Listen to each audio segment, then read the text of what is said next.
పొద్దున్నే ఫస్ట్ చాయ్ తాగి నేను ఈరోజు పూజ అయ్యి ప్రసాదం తీసుకునేసరికి 9:30 అయింది. అప్పుడు చాయ్ పెట్టుకుంటున్నా. అసలు అప్పుడు తాగాలని లేదు, కానీ తాగాలి, లేకపోతే తలనొస్తుంది కదా. ఏంటో పొద్దున్నే తలనొప్పి రాకుండా వేసుకునే టాబ్లెట్ లాగా అయిపోయింది చాయ్. ఇక వంట సంగతికి వస్తే ఈరోజు ఆలు మిల్ మేకర్ టమాటా కర్రీ చేస్తున్నాను. ఇక రైస్ పెట్టేశాను, ఒక సైడ్ ఏమో ఆలుగడ్డలు ఉడకబెట్టేశాను.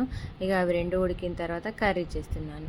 టమాటాలు మిర్చి అన్నీ కట్ చేసుకొని ఇవి ముందే ఉడకబెట్టుకొని మిల్ మేకర్ ఏమో వేడి నీళ్ళలో వేసి నానబెట్టేశాను.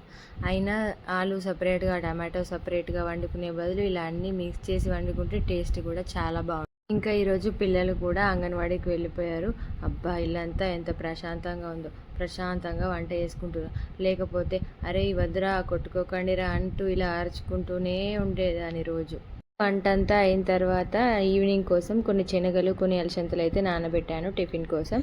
ఊకే ఈ అటుకులు ఉప్మా ఏం చేసుకుంటాం, ఇలా ప్రోటీన్ ఫుడ్ కూడా తిన్నట్టుంటుందని నానబెట్టుకున్నాను. ఇలా వీడియో నచ్చితే ఒక లైక్ ఇవ్వచ్చుగా.